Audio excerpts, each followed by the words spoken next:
Uh, let's start it. So first of all, I would like to give my quick intro. So hey, I am Shreyas. I'm final year student of T.Y. Patil College of Engineering, Pune, and also working as a software engineer in Scale Technologies Private Limited. And yeah, today I'm presenting this first ever session in DSC DYP So I'm very excited. And yeah, so let's start how to code clean. So you are here for two reasons, all participants. First, you are a programmer, and second, you want to be a better programmer. So let's see how we can be a better programmer. And one information I would like to give you, like this session will be in like English because my English is very poor. I'm not good at it. So in between, you can like see I will directly speak Hindi, English. And yeah, coding is like more what you call it like guidelines than actual rules. Means coding में क्या होता है ना कि coding के rules रहते अलग है, लेकिन कोडिंग करते वक्त फॉलो गाइडलाइंस को बहुत करना पड़ता है कि जैसे कि प्रोग्रामिंग में बहुत सारे कॉन्सेप्ट्स होते हैं, लेकिन वो कैसे अप्लाई करने when you are working in a team. तो that's clean code actually. So what is clean code? Clean code is everywhere. Yeah. So what is clean code? Clean code is simple. Simple means, for example, अगर आपने जो code लिखा है वो एक मतलब ऐसा रहना चाहिए कि वो बहुत सिंपल हो अंडरस्टैंडिंग के लिए. फॉर एग्जाम्पल, अगर मैं कुछ कोड लिख रहा हूँ या फिर किसी दोस्त ने कुछ कोड लिखा है, तो मैं अगर उसका कोड देखूँ तो मुझे वो मतलब जल्दी समझ जाना चाहिए कि उसका लॉजिक क्या है. नहीं तो फिर क्या रहता है ना कि ऐसा कोई तो भी कोड रहता है जो हमको समझ में भी नहीं आता कभी कि इसमें क्या हो क्या रहा है एग्जैक्टली. सो एक्चुअली ये चीज़ें टीम में वर्क कर रहे हो. फॉर एग्जांपल, आप दो चार लोगों की एक टीम है, उसमें कोई एक अलग मॉड्यूल पे काम कर रहा है, एक अलग मॉड्यूल पे काम कर रहा है. तो ऐसा कभी कभी हो सकता है कि इसने क्या कोड लिखा है वो सिर्फ उसको ही समझता है, हमको नहीं समझता. तो तो ये जब फॉर एग्जांपल अगर हमको किसी का कोड समझ रहा है तो इट मीन्स कि वो कोड क्लीन है, ऐसा हम बोल सकते हैं. And this is readable. Clean code is readable means जिसने वो कोड लिखा है वो डायरेक्टली रीडेबल मीन्स उसका कॉन्टेक्स्ट हमको समझ में आना चाहिए कि उसने मतलब इसमें एग्जैक्टली क्या हो रहा है, ये हमको देख के ही समझ में आ जाना चाहिए. For example, I don't know Python language, right. So मतलब मुझे पाइथन के सिंटेक्स पता नहीं है, लेकिन फिर भी अगर मैं कोड का फ्लो देखूँ तो मुझे समझ जाना चाहिए कि इसमें क्या लॉजिक लगेगा या ये क्या परफॉर्म करना चाहता है. So consider it means for future consumers. So क्या रहता है ना कि कंपनी में हम जॉब करते या तो क्या रहता है कि हम एक दो साल जॉब करते, उधर हम बहुत सारा कोड लिख के रखते, फिर जाके वो कोड मेंटेनेंस आगे के लोग करते, राइट. अभी आप हो, आपके बाद कोई और आएगा, तो उसको वो समझना चाहिए कि आपने पहले क्या करके रखा है. अगर आपने अपना अपना ही कुछ भी करके रखा और बाद में जो आया अगर उसको समझा ही नहीं, तो फिर बहुत ट्रबल होगा कंपनी के लिए. सो कंपनी में या फिर ऑर्गेनाइजेशन में बोल सकते हैं हम, या फिर ओपन सोर्स वर्ल्ड, जैसे कि गिटहब पे आप कभी कंट्रीब्यूट कर रहे हो, तो इस चीज़ का बहुत ख्याल रखा जाता है कि आपका कोड क्लीन हो, रीडेबल हो. मेंटेनेबल मीन्स सेम कि वो मतलब कोड की एज कितनी भी हो जाए लेकिन वो मेंटेन करते आना चाहिए. And tested means clean code is always tested. मतलब ये तो फिक्स है कि कोई भी कोडर जब कोड लिखता है तो वो एकदम परफेक्ट हो, ऐसा कभी हो ही नहीं सकता. फिर वो कुछ भी हो जाए या फिर वो उसमें बग्स ना हो. लेकिन जब हम कोड पब्लिश करते, पुश करते या फिर फॉर एग्जांपल लिखते, तो वो टेस्टेड ही होना चाहिए, मतलब उसका इम्पैक्ट सही रहना चाहिए हमेशा.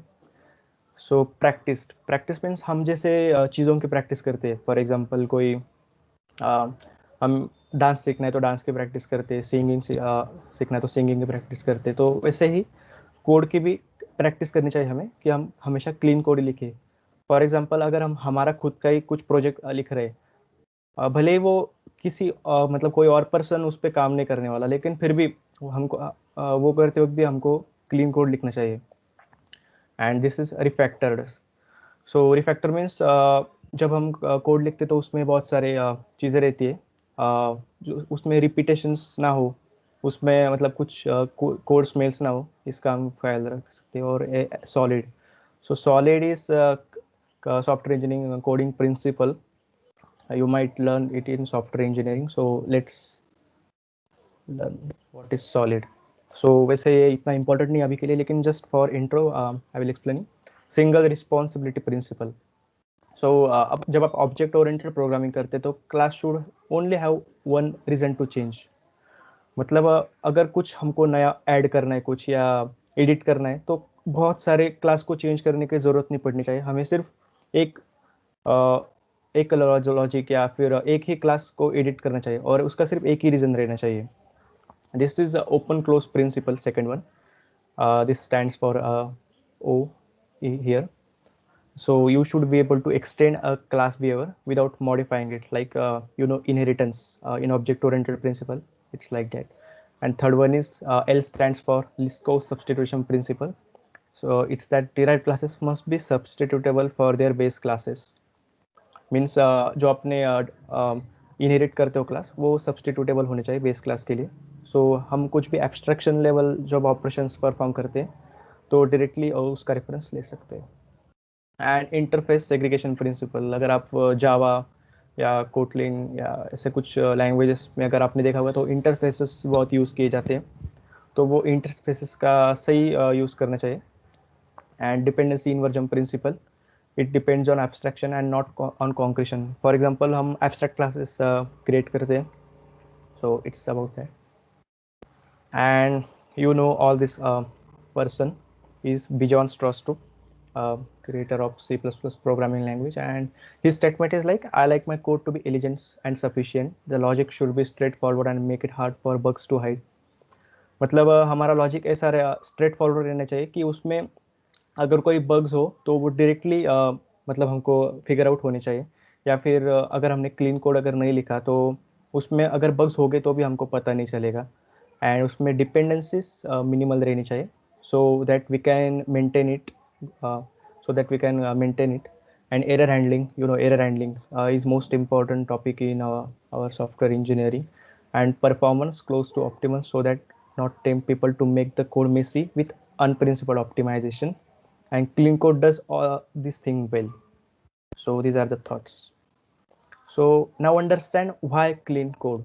Okay, so as you read like tagline of this session, like any fool can write code that a computer can understand, but good programmer write code that humans can understand. So this statement is not by me, this is Martin Fowler's statement. He's a good coder, we can say. And इसका मतलब है कि कि हम जब code लिखते तो machine level में मतलब मशीन के बाइनरीज में ट्रांसलेट होता है एंड वो कंपाइल होता है. सो आप कैसा भी कोड लिखो, मतलब अगर वो एरर फ्री रहेगा तो वो एग्जीक्यूट होगा फॉर श्योर, लेकिन वो कोड हम इंसान को, ह्यूमन को समझ में आना चाहिए. सो this is main purpose of clean code. And for example अगर आपने क्लीन कोड नहीं किया है तो फॉर एग्जाम्पल अगर आपने अभी कुछ प्रोजेक्ट करके रखा है या अभी आप किसी पे काम कर रहे होगे, अगर वो प्रोजेक्ट आप इधर 3 साल लिखा है, लेकिन अगर आप वो 2 महीने के बाद भी अगर ओपन करके देखोगे तो आपको ऐसे समझ में आएगा कि ये मैंने क्या किया है, कि मतलब लॉजिक आपको समझ में नहीं आएगा क्योंकि वो वेल स्ट्रक्चर्ड नहीं रहता या मतलब उसको फॉर्मेटिंग अच्छी नहीं रहती एंड ऑल. मतलब बहुत सारे प्रॉब्लम्स रह सकते हैं कि अगर आपको समझ में नहीं आना चाहिए. क्योंकि ये मेरा खुद का एक्सपीरियंस है कि मैंने जब स्टार्ट किया तो या इट्स ऑब्वियस कि everyone is not clean coder from first try. Like हम पहले एकदम मतलब खराब कोड लिख सकते हैं. मतलब मेरा खुद का कोड, मतलब मैंने बहुत हॉरिबल कोड लिखा है मेरे लाइफ में एकदम स्टार्टिंग में, जो मुझे अगर मैंने आज भी ओपन करके देखा तो समझ में नहीं आता मुझे कि मैंने ये क्या किया है तब. तो दिस इज लाइक, एंड हम कोड में कमेंट्स लिखते हैं राइट, तो हमें कोड में कमेंट्स लिखने की कुछ भी नहीं ज़रूरत पड़ेगी अगर हमारा कोड क्लीन होगा तो. And when you are working in the organisation और टीम, अगर आप टीम वर्क कर रहे हो तो कोड क्वालिटी मेजरमेंट रहती है. लाइक फॉर एग्जांपल अगर आप कंपनी में जाओगे तो आप कोड लिखोगे तो वो कोड आपका डायरेक्टली एक्सेप्ट नहीं करेंगे कंपनी वाले, या किसी आप प्रोडक्ट पे काम कर रहे हो तो उसका रिव्यू रहता है. हमारा मैनेजर या हमारे कुछ कलीग्स रहते हैं, वही कोड रिव्यू करते हैं एंड हमको कमेंट्स देते हैं. फिर हमको कोड ऐसा ही लिखना पड़ता है कि वो उनको समझना चाहिए, नहीं तो फिर हमेशा बोल सकते हैं कि code quality measurement means WTFs पर मिनट. जितने WTFs आएंगे उतना आपका कोड गंदा रहेगा. So this is good code जिसमें WTFs कम है, और दिस इज बैड कोड जिसमें बहुत मतलब आवाज है, और and you know the meaning of WTF. So this will be your situation after code review if you right bad code. So now let's see how to code clean. I will start. So first rule of clean code is meaningful names. So what is meaning of meaningful names?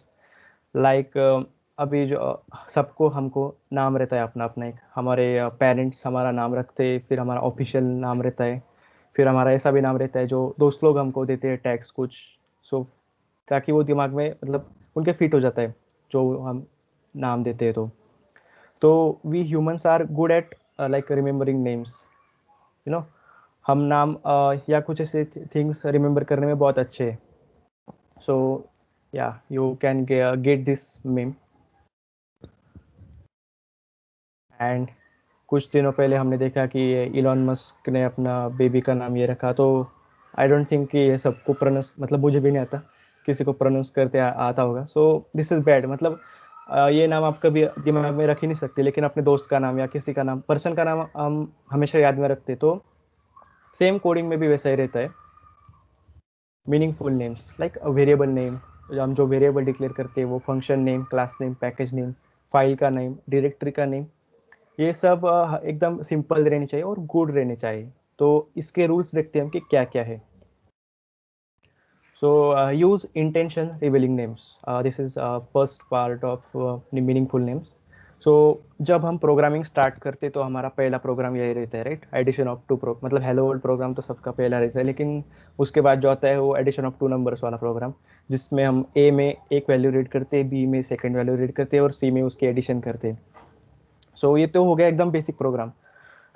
तो इस programme में क्या होता है कि हमको तो पता रहता है, क्योंकि हम उधर प्रॉब्लम स्टेटमेंट लिखते हैं कि write a program to for addition of two numbers. तो ये एकदम छोटा प्रोग्राम है जिसमें अगर हम ये नाम भी अगर यूज़ करेंगे तो भी चल जाएगा, क्योंकि वो 5 लाइन का प्रोग्राम रहता है सिर्फ, जिसमें सिर्फ एक वर्ड मेन रहता है और एक दो करली ब्रेसेस एंड डन. बट अगर आप ऑर्गेनाइजेशन पे काम कर रहे हो, किसी प्रोडक्ट पे काम कर रहे हो, तो ये हार जाएगा अगर आपने ऐसे वेरिएबल्स नेम यूज किए तो, क्योंकि समझेगा ही नहीं कि ये ए बी सी एग्जैक्टली क्या है. तो this will be like our situation if we are working in a team.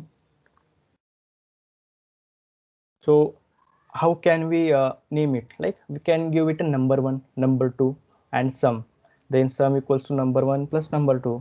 So अगर कोई और मतलब और पर्सन आपके अलावा अगर कोई इसको रीड करेगा तो वो डेफिनेटली इजीली गेट करेगा इसको कि इसका लॉजिक क्या है, क्योंकि ये तो सिर्फ एक छोटा सा कोड है 4 लाइन वाला, लेकिन बड़े प्रोडक्ट में जब ये कोड रहेगा तो ऑलवेज कंफ्यूजिंग ही रहेगा. So this is how we achieve like using intention revealing names. So now for example this is code int d. So this is integer d and t का meaning है elapsed time in days. okay, so ये comment लिखनी पड़ी हमें ये इसका exactly meaning क्या है ये समझने के लिए. उससे अच्छा हम ऐसा लिख सकते हैं like int elapsed time in days, int days since creation. like we can use such names and we can avoid this comment. Means ये कमेंट लिखने की ज़रूरत ही नहीं रहेगी अगर आपका कोड ही खुद रीडेबल रहेगा. मतलब ये इंटेंट समझने के लिए कमेंट लिखने की ज़रूरत नहीं अगर आपका कोड अगर पहले से ही आप वेरिएबल्स को सेल्फ एक्सप्लेनेटरी बना रहे थे. And for example choosing name which reveals intent can make it much easier to understand and change the code. suppose ये कोड है कर रहा है आपको, मतलब मुझे भी नहीं समझ रहा है या कि आपको भी नहीं समझ रहा होगा कि ये एग्जैक्टली क्या है. ये गेट देम क्या है, इसमें कोई तो भी लिस्ट है जो कि एरे लिस्ट ऑफ इंटीजर है, और ये कुछ तो भी फॉर लूप चल रहा है, इसमें कुछ तो भी एक्स मतलब फर्स्ट जो एलिमेंट रहता है एरे का वो 4 से कंपेयर हो रहा है, लेकिन मतलब एक मीनिंग क्या है इसका, राइट? इसका मीनिंग क्या है, इसमें हो क्या रहा है, ये हमको नहीं समझ रहा है. Like we write such programs in our college practicals, so it's okay there because this is just a small code. So this is confusing, right? now this looks good. for example ये जो code था पिछले slide वाला, ये code हमने अभी good एक presentable बनाया. फॉर एग्जांपल हमने मेथड का नाम दिया get flag cells. so this is the list of flag sales and for integer cell equals to game board. So we can means now you can also guess that this is like a game related code. And if cell of status value is flag, then flag cells dot add cells. So okay, मतलब हमको इस programme का कुछ भी knowledge नहीं था, लेकिन सिर्फ इसको रीडेबल बना मतलब क्लीन करके हमको एक एटलीस्ट नॉलेज तो मतलब लॉजिक तो भी समझ में आ रहा है कि इस एग्जैक्टली इस कोड में क्या हो रहा है. And okay, so now it looks good.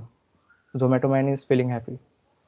But ये जो कोड है cell dot status value equals to flag, लेकिन अभी भी इसका मीनिंग हमको समझ में नहीं आ रहा है कि एग्जैक्टली ये हो क्या रहा है. मतलब ये कोड समझ में आ रहा है, लेकिन ये जो लाइन है इसका एग्जैक्टली मीनिंग क्या है वो नहीं समझ में आ रहा, राइट? कि ये फ्लैग क्यों है. तो इसको हम और रिफैक्टर करेंगे और कहेंगे कि सेल डॉट इज फ्लैग. मतलब ये जो पिछले वाला हमारा लॉजिक था उसको हमने एक बुलियन मेथड में कन्वर्ट कर दिया. तो now it looks good, right? So now we can easily detect or we can say we can easily detect logic of this program now and avoid disinformation. So avoid words whose meaning varies from intended meaning. For example, don't use name account list unless it's actual list. मतलब suppose हम variable, लेकिन अगर वो variable उसके मतलब वो काम कर ही नहीं रहा है जिसका वो मीनिंग है.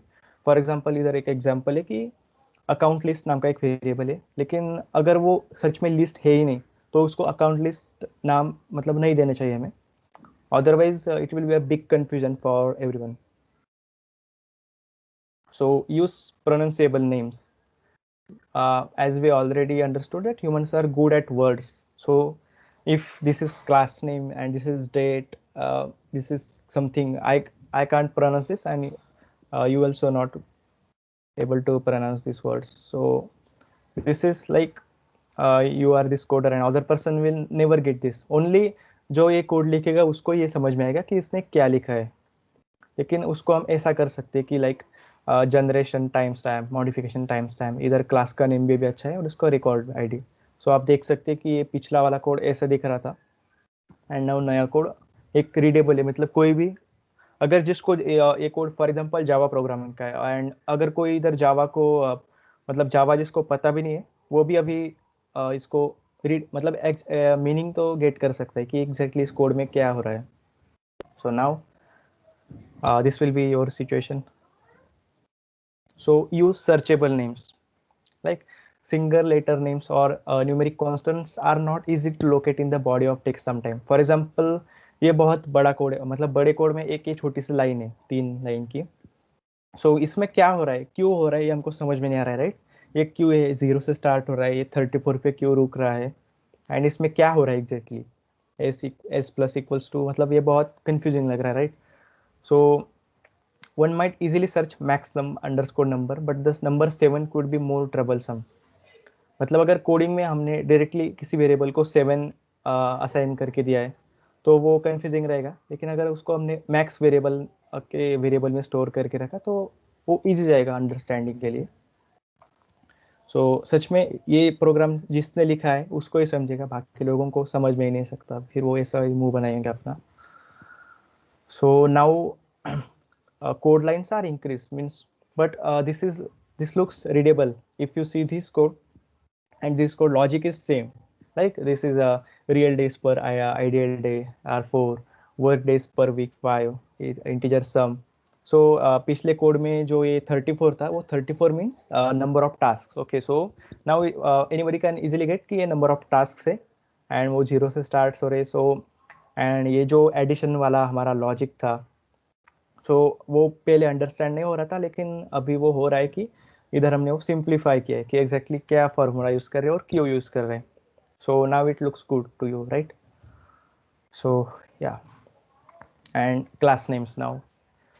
Classes or objects should have noun or noun phrase names like customer, wiki page, account, address parser, etc. So noun we know it's part of English grammar.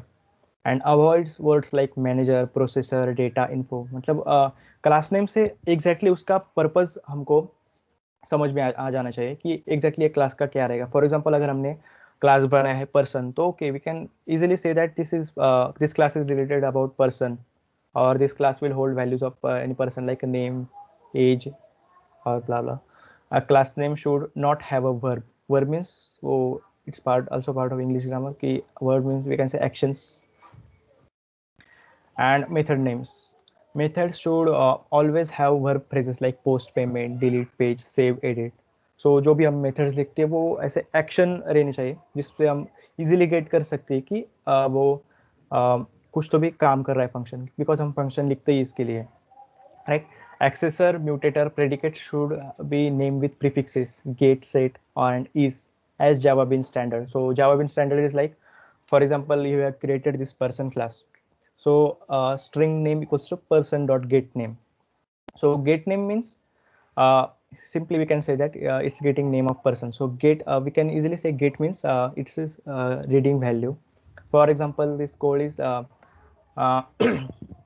person dot set age. So we can easily guess that okay, it's setting age of that person 21.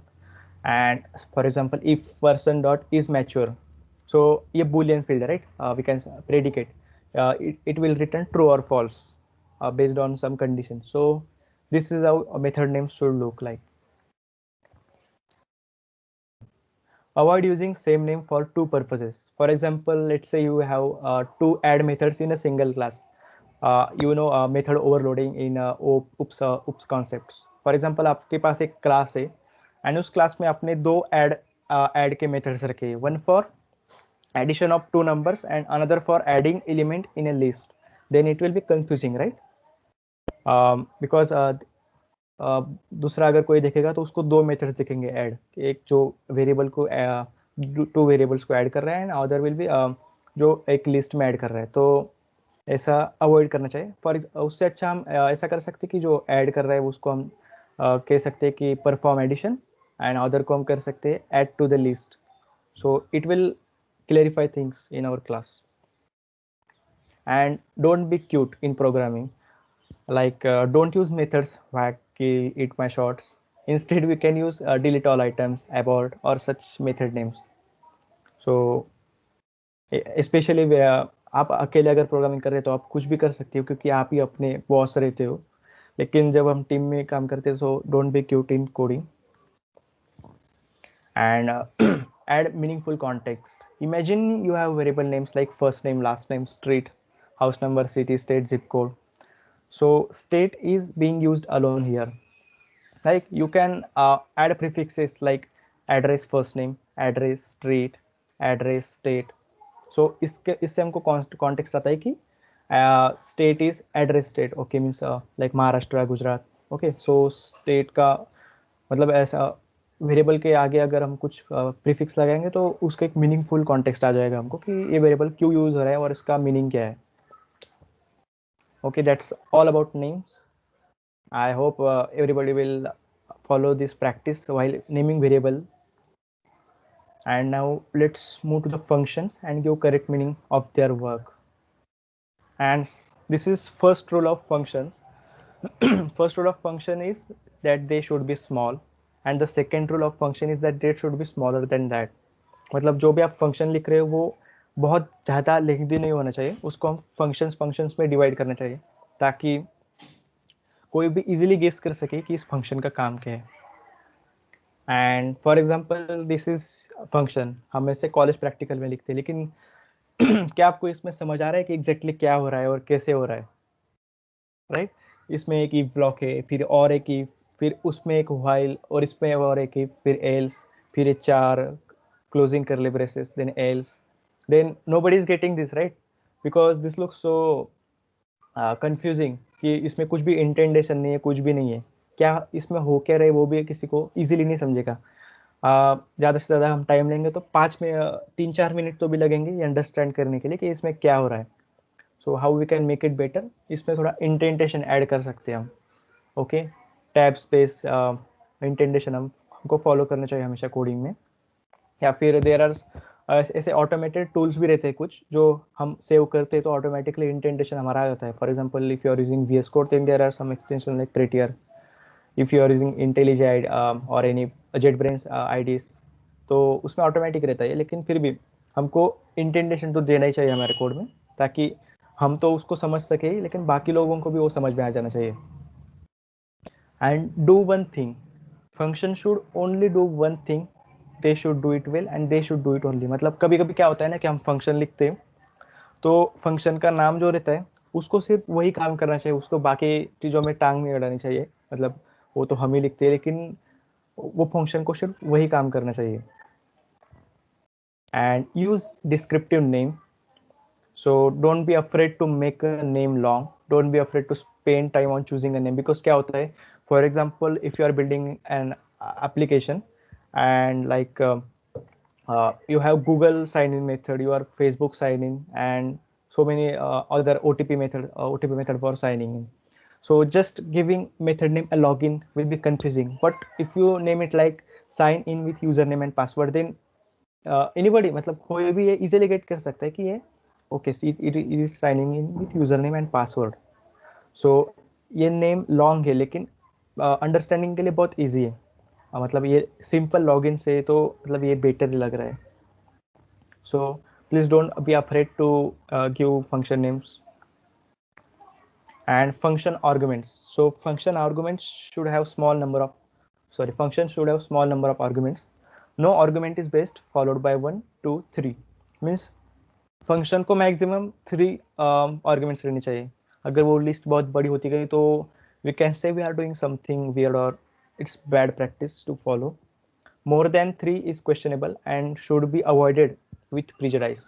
Means आप कर सकते हो लेकिन फिर भी आप avoid कर सकते हैं। फॉर एग्जाम्पल एक मेथड है डू स्टफ जिसमें मैं गेट कर रहा हूँ first name, last name, city, state, pin code. Okay, तो इसमें मैं इसको परफेक्ट कैसे कर सकता हूँ? तो ये first name and last name you can say it's user and city, state, pin code is address. So ये 1 2 3 4 5 6 ओके, ये 6 आर्ग्यूमेंट्स है, इसको हमने सिर्फ 2 में कन्वर्ट करके दिया अभी। सो ये यूजर का क्लास है, इसमें ऑब्जेक्ट रहेगा यूजर का, एंड ये एड्रेस, यूजर में first name last name and address में बाकी के ये जो फील्ड्स। तो ऐसे हम फंक्शंस को रिफैक्टर कर फंक्शन के आर्ग्यूमेंट्स कम हो जाए। एंड कॉमन मोनेडिक फॉर्म्स, तो मोनेडिक मीन्स मोनो मीन्स वन। तो जब भी हमारे फंक्शन को ओनली वन आर्ग्यूमेंट रहता है तो वो 2 रीजंस के लिए रहते हैं। You may be asking question about argument, मतलब फॉर एग्जांपल इज वोवेल, तो इसको हम कैरेक्टर पास करते हैं। फॉर एग्जाम्पल आप वोवेल का प्रोग्राम तो सबको पता है, AEI OU, वो डिटेक्ट करके रिटर्न करते हैं ट्रू और फॉल्स। तो ये मोनेडिक फॉर्म हो गया। मतलब हम जब हम बोल सकते हैं कि जब भी हम एक आर्गुमेंट लेते हैं फंक्शन में तो उसको हम क्वेश्चन पूछ सकते हैं, या फिर you may be operating that argument and transforming it into something else and returning it. For example आप फाइल हैंडलिंग करते हो तो उसको एक फाइल नेम आप पास करते हो। सो उसको फाइल ओपन करने के बाद हम वो फाइल रिटर्न करते हैं, मतलब हम तो नहीं करते हो। For example you for Java और Python developer, then you can see हम फाइल के अंदर से फाइल का नाम पास करते हैं और एक उसको फाइल पॉइंटर में कलेक्ट करते हैं and automatically we can perform operation. So इस चीज़ों के लिए हम मोनेटिक फॉर्म्स यूज करते हैं। एंड फ्लैग आर्गुमेंट्स आर अगली if you are in OOPS programming, object oriented programming, because C programming is not object oriented, so we use flags there, like error flag or something like that. But passing a boolean into function is a terrible practice. For example, it does one thing if flag is true and other thing if false. For example, अगर हमने ऐसा set एक function बनाया set admin, ये boolean argument ले रहा है is admin, तो ये क्या करेगा ना कि अगर ये ट्रू रहेगा तो ये एग्जीक्यूट करेगा और अगर फॉल्स रहेगा तो ये एग्जीक्यूट करेगा। So it is bad practice actually कि इससे हमको पता नहीं चलेगा कि एग्जैक्टली ये फंक्शन में क्या होगा, हम प्रेडिक्ट नहीं कर सकते क्योंकि ये इस वैल्यू पे डिपेंड करेगा अगर इस वैल्यू ट्रू या फॉल्स रहेगी। तो it's bad practice to use flag arguments. Now dyadic arguments. Dyadic means function with 2 arguments which is complex to understand than monadic arguments. For example, हम graphics programming करते तो उसमें points plot करते, right? Point x and y. So this is also example of dyadic argument.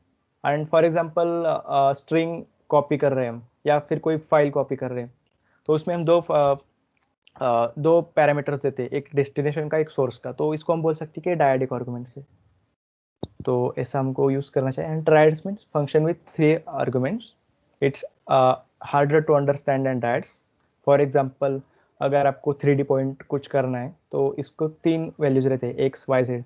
3D cartesian plane आपको पता होगा, उसमें x y Z axis रहते हैं। And for example, you are doing testing, then this is method. If you see assert equals string message object expected object actual, ये method actually अगर आपने testing code में की होगी कभी तो उसमें यूज होता है। Now verbs and keywords. So function name should intent explain the intent of function. For example, जो भी फंक्शन रहेगा उसको उसका नाम पढ़ के ही हमको मतलब उसका एग्जैक्टली काम क्या है, उसका फंक्शन क्या है, ये समझ में आ जाना चाहिए। फॉर एग्जाम्पल राइट और नेम, दिस इज कंफ्यूजिंग। सो ये क्या राइट कर रहा है ये हमको समझ में नहीं आ रहा है, right? Whatever the this name thing is, it's being written, better name would be right field which tells name of this thing, like field. मतलब ये क्या राइट कर रहा है, तो एक फील्ड राइट कर रहा है, राइट? तो मोर एग्जाम्पल हम ऐसे कर सकते हैं कि create ticket, update phone, update x y z और समथिंग लाइक दैट। मीन्स अगर मैंने इस फंक्शन का नाम सिर्फ टिकट रखा, सॉरी सिर्फ क्रिएट रखा, तो समझ में नहीं आएगा कि एग्जैक्टली क्या क्रिएट कर रहा है। तो इसका नाम हम कर सकते हैं कि क्रिएट टिकट। सो हमको समझ जाएगा कि ये टिकट क्रिएट कर रहा है। 10 सेकेंड इज अपडेट, अगर इसका नाम हमने सिर्फ अपडेट रखा तो समझेगा नहीं कि ये क्या अपडेट कर रहा है। अगर इसका नाम हमने रखा अपडेट फोन तो okay, we can get it like it's only updating phone number, and so that we should follow this practice. Yep, this looks good and have no side effects. Your function promises to do one thing but it also does other hidden things. मतलब आपका function कुछ का मतलब promise करता है कि मैं वो एक काम करेगा, लेकिन वो अंदर के अंदर कुछ अलग काम भी कर सकता है अगर आपने कुछ कोड लिखा हो। For example sometime it does unexpected things, spot side effect in below snippet. So इस स्निपेट में क्या है, ये पासवर्ड चेक कर रहा है, राइट? सो इस फंक्शन को सिर्फ पासवर्ड ही चेक करना चाहिए, बाकी फालतू चीज़ें मतलब बाकी चीज़ें नहीं करनी चाहिए। फॉर एग्जाम्पल इधर एक अगर आप स्पॉट करोगे तो आप देखोगे सेशन डॉट इनिशियलाइज, तो ये इस फंक्शन में सेशन इनिशियलाइज कर दे रहा है, जो कि इसको नहीं करना चाहिए। सेशन ये फंक्शन जिधर से कॉल हो रहा है उसको ही ये करना चाहिए, राइट? अदरवाइज अगर फ्यूचर में आप इस प्रोडक्ट में कुछ बग आता है तो it will be hard to trace the logic. So prefer exceptions to returning error. For example this is code, right? Save page, if save page is returning flag, then we will add this if block, and this is returning flags like EOK, means suppose we can consider like it's task okay. Then you can see ये code में बहुत सारे मतलब ये आ गए हैं, क्या बोलते हैं हम उसको, इंटेंटेशन आ गया एंड बहुत नेस्टेड स्ट्रक्चर आ गया है। हम सिर्फ इफ एल्स यूज कर रहे हैं और हैंडलिंग में सिर्फ मतलब एल्स ब्लॉक लिख रहे हैं। तो ये डीपली नेस्टेड स्ट्रक्चर है which is looks confusing.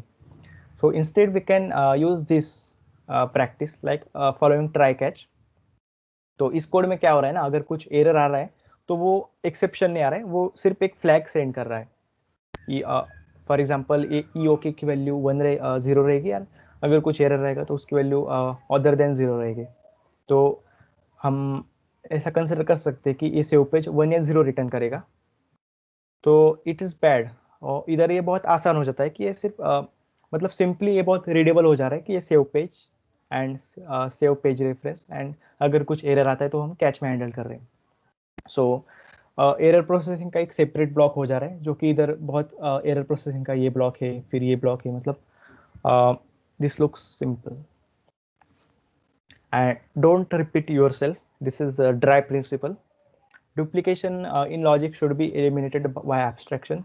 For example, in copy-paste programming or poor understanding of how to apply abstraction, it decreases the quality of code.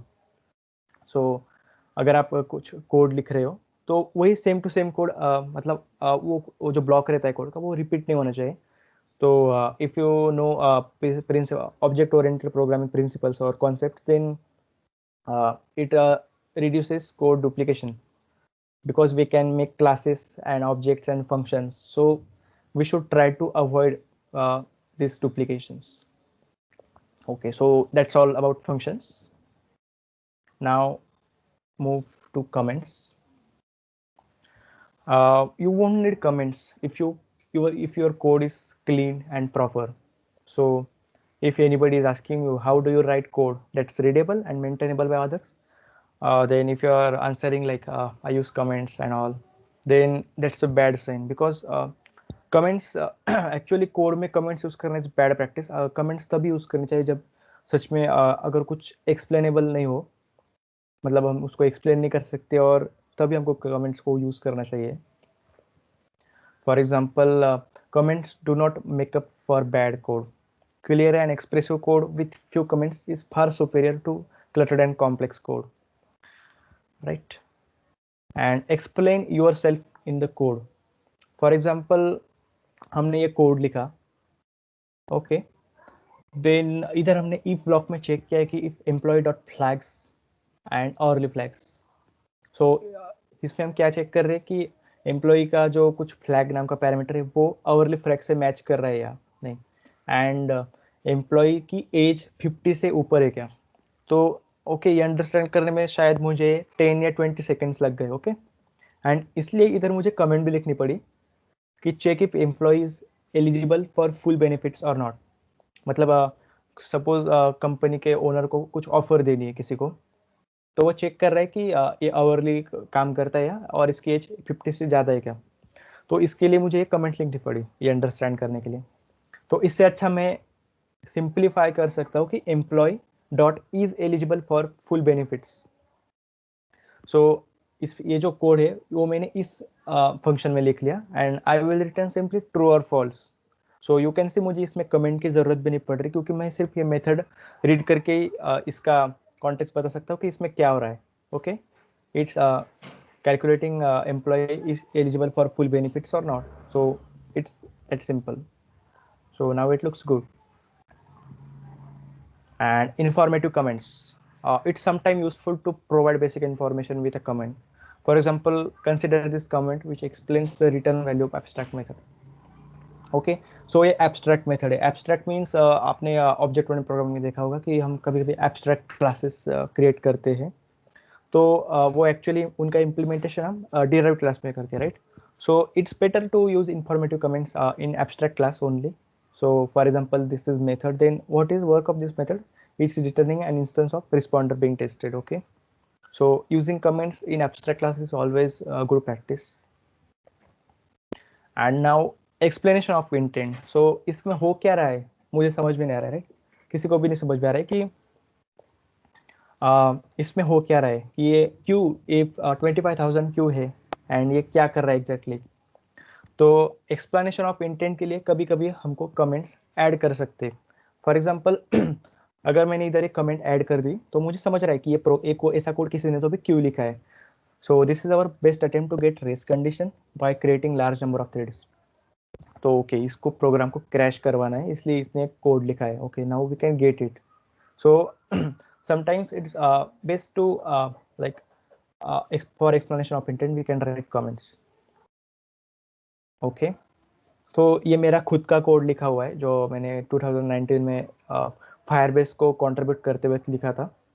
सो एक ऐसी कंडीशन आई थी कोड में कि मुझे ऐसा कोड लिखना पड़ा, और you can C a public void on change method है. इसमें मैंने कुछ भी नहीं लिखा है, ये सिर्फ मैंने लिख के छोड़ दिया है, राइट. तो ये कोड की नीड थी. अगर मैंने हटा दिया था तो कोड मतलब जैसा एक्सपेक्टेड बिहेवियर रहता था कोड का, तो वो नहीं अचीव होता था. तो मैं ये कोड ऐसा लिखना मतलब मस्त था मेरे लिए, और इसको ऐसा ब्लैंक छोड़ना ये नेसेसिटी थी कोड की. तो ऐसा क्यों किया मैंने, मतलब ये सिर्फ मुझे समझ रहा है क्योंकि अब मुझे पता है कि इसका प्रॉब्लम क्या हो रहा है, या फिर ये कि मैंने क्यों लिखा है ये सिर्फ मुझे समझ रहा है. लेकिन अदर पर्सन को ये नहीं समझेगा. लाइक जो मेरा कोड रिव्यू कर रहा था गूगल डेवलपर, उसको ये नहीं समझा कि मैंने क्यों किया. तो this is a Google developer. He added comment on my code. Can we add comment inside here explaining why we need an empty observer so that future people who read this code know. So उसने मुझे review दिया कि please इसको एक means comment add कर दो, ताकि future में जो भी डेवलपर्स इसको कंट्रीब्यूट करेंगे तो उनको समझ में आ जाएगा कि ये हमने ऐसा क्यों किया है. Okay, then I made this changes and I added this comment here कि live data created via transformation do not have value until observer is attached.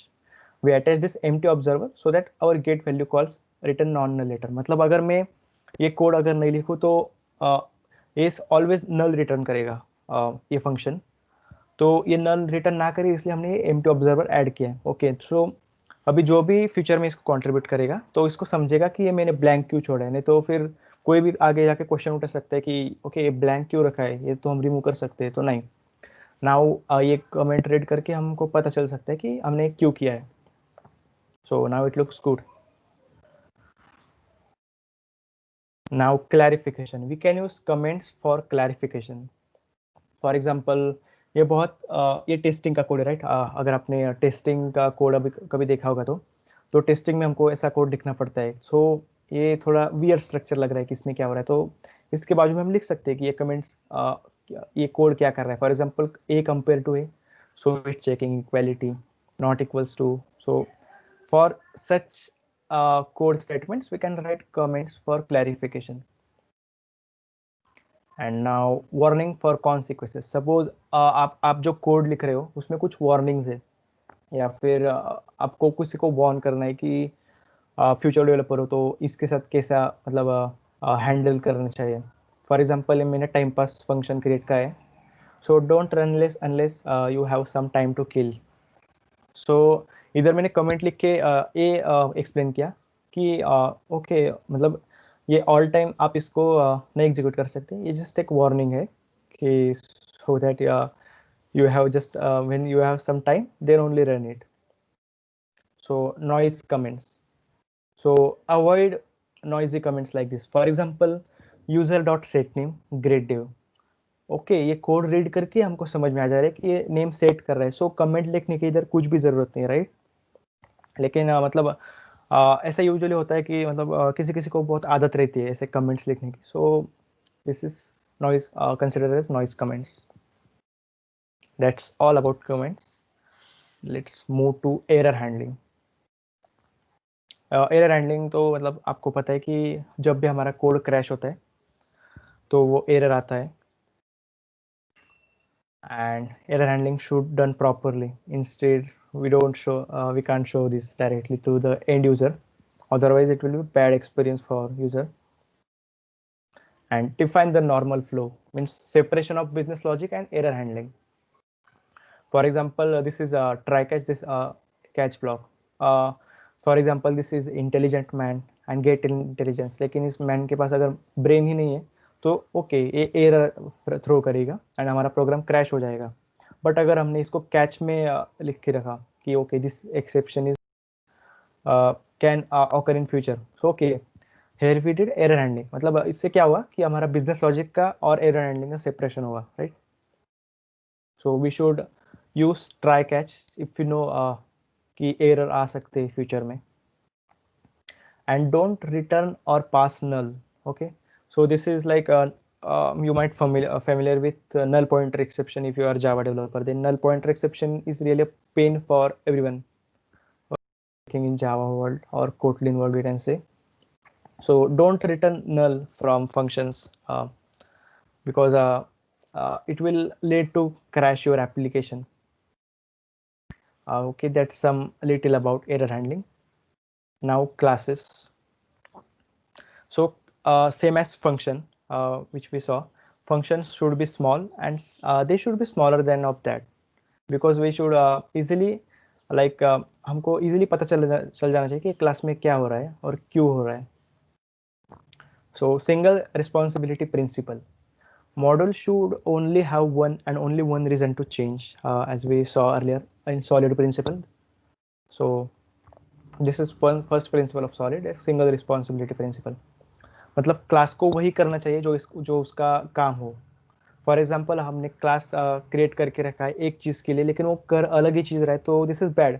Future में अगर बग इंट्रोड्यूस होते तो it will be hard to trace out it. Cohesion, cohesion means class should have small number of instance variable, जो हम class में variable declare करते हैं वो कम होने चाहिए, and break larger function into smaller function. For example see this, I have copied this image from Geeks for Geeks. So इसमें क्या हो रहा है ना कि मैंने एक क्लास ए क्रिएट करके रखा है, तो उसमें मेथड्स है check email, validate email, send email, print, print. तो क्लास का सिग्निफिकेंस जो है वो समझ में नहीं आ रहा है, क्योंकि वो ईमेल भी चेक कर रहा है, वो वैलिडेट भी कर रहा है, वो सेंड भी कर रहा है, वो प्रिंट भी कर रहा है। तो समझ में नहीं आ रहा है कि इस क्लास में हो क्या रहा है एग्जैक्टली। सो हम इसको अलग अलग क्लासेस में डिवाइड कर सकते हैं। फॉर एग्जांपल चेक ईमेल के कुछ चेकिंग रिलेटेड है तो हम उसको अलग क्लास में रख सकते हैं। ईमेल सेंडिंग फैसिलिटी के लिए हम उसको अलग क्लास में रख सकते हैं और प्रिंटिंग के लिए अलग में रख सकते हैं। तो इससे क्या होता है ना कि कोड हम रियूज कर सकते हैं और उसको इजीली मेंटेन भी कर सकते हैं। So it's better for usability and maintenance. And coupling, you might heard this term like tightly coupled, loosely coupled, because this is like theoretical part. Model should be loosely coupled. तो loosely coupled का फायदा क्या रहता है ना, sorry tightly coupled में क्या होता है कि फॉर एग्जांपल हमने एक कोड लिख के रखा है जिसमें 4-5 क्लासेस है। तो अगर हमने इस क्लास में कुछ चेंज किया तो ऑटोमेटिकली उस चेंज की वजह से जो दूसरे क्लास उस क्लास पे डिपेंड है। फॉर एग्जांपल मैंने ए क्लास में कुछ चेंजेस किए और बी क्लास अगर ए क्लास पे डिपेंड है तो बी क्लास में कुछ एरर्स आएंगे, राइट? क्योंकि हमने ए क्लास में कुछ चेंजेस किए, वो आएंगे कपलिंग की वजह से, बिकॉज वो टाइटली कपल्ड है और वो स्ट्रांगली डिपेंडेंट है उस क्लास पे। तो लूजली कपल्ड में क्या रहता है ना कि सपोज हमको न्यू फीचर ऐड करना है। फॉर एग्जांपल हमारा एक एप्लीकेशन है जो अभी सिर्फ डेटा रीड कर रहा है, लेकिन अगर उसको हमको फंक्शनलिटी ऐड करनी है कि वो डेटा राइट भी कर सके, तो हम सिर्फ एक एक क्लास और एक मेथड ऐड करेंगे तो ऑटोमेटिकली अदर क्लासेस में एरर्स नहीं आएंगे, क्योंकि वो लूजली कपल्ड रहेगा। और वो this is like modular approach, like we if you might heard about MVC architecture or like architecture, so we use architecture for following loosely coupled system. So इसमें क्या होता है कि इंफॉर्मेशन का फ्लो भी सिंगुलर रहता है, मतलब एंड डिपेंडेंसी भी कम रहती है एंड कोऑर्डिनेशन ज़्यादा रहता है। So that's some little about classes and emergence. So emergence is related about like code, so running all tests. So we should always run tests in our code. Testing is like vast topic in coding. We can also create another session using this title only, because this is very vast. So जब भी हम code करते तो उसकी testing होनी चाहिए proper. आपने testing पढ़ी होगी like white box testing, black box testing, system testing, integration test, unit test. So this should be performed before actually publishing our product or code to the end users. Then refactoring, like keep code and classes clean. Refactoring also another huge topic, we can say, and we can also take another session on the refactoring, because this is vast topic and very huge topic. For this is also like if you know clean coding, then after clean coding you should know about refactoring. Then if you know clean coding and refactoring, then you are like better programmer, we can say, which increases cohesion and decreases coupling, separate concerns, modularizing system, and shrink function and classes, and choose better names and so on. So this is called refactoring. मतलब अगर आपका product बन चुका है and now कभी कभी कैसा रहता है कि हमको बहुत हरी रहते हैं वर्क डन करने की, तो बाद में हम उसको रिफैक्टर कर सकते हैं कि फॉर एग्जांपल अगर आपको लग रहा है तो ये ऐसा नहीं रहना चाहिए, दूसरे क्लास में रहना चाहिए, तो वो जब हम करते हैं तो उसको हम बोल सकते हैं कि ये रिफैक्टर है। अगर आपके फंक्शन में बहुत सारे लॉजिक्स मिक्सअप हो चुके हैं, अगर आपको पता चल रहा है कि ये फंक्शंस, ये जो कोड है ये दूसरे फंक्शन में होना चाहिए, तो वो अलग फंक्शन हम क्रिएट करके उस फंक्शन से उसको कॉल कर सकते हैं। तो उस प्रोसेस को हम रिफैक्टरिंग बोल सकते हैं। And no duplication, so code में डुप्लीकेशन बिल्कुल भी नहीं होने चाहिए।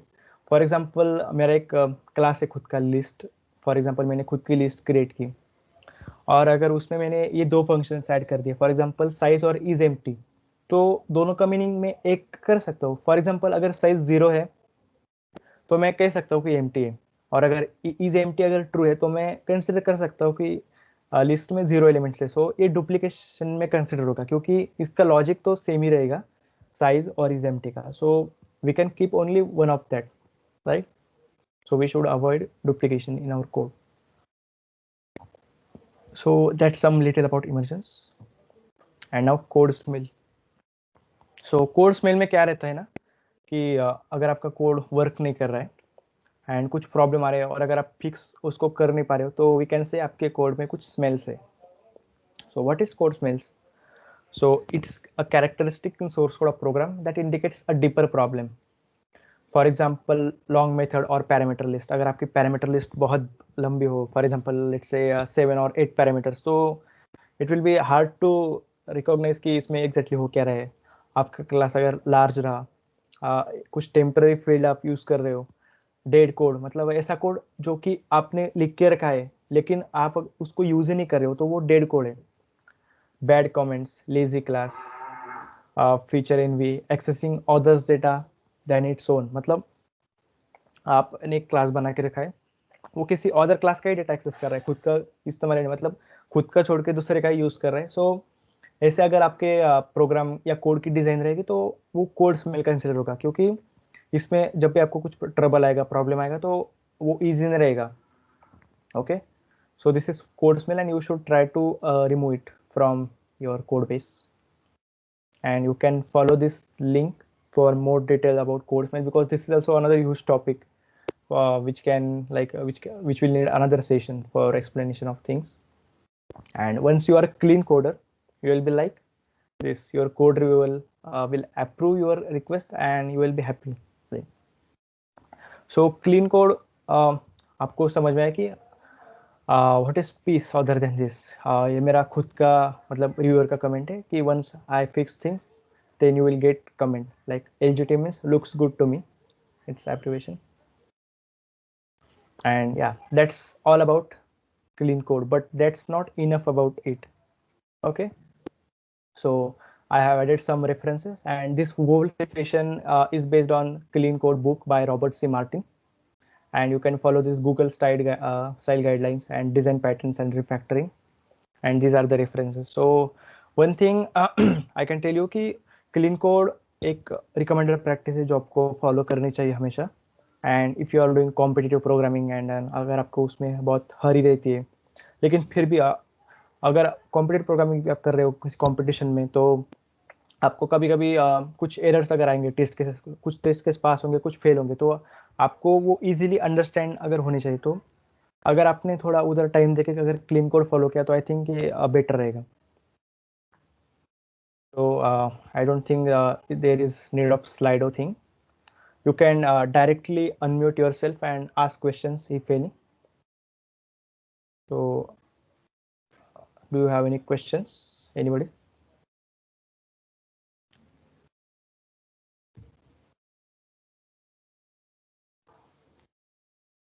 If you have questions, then you can directly turn on mic and ask.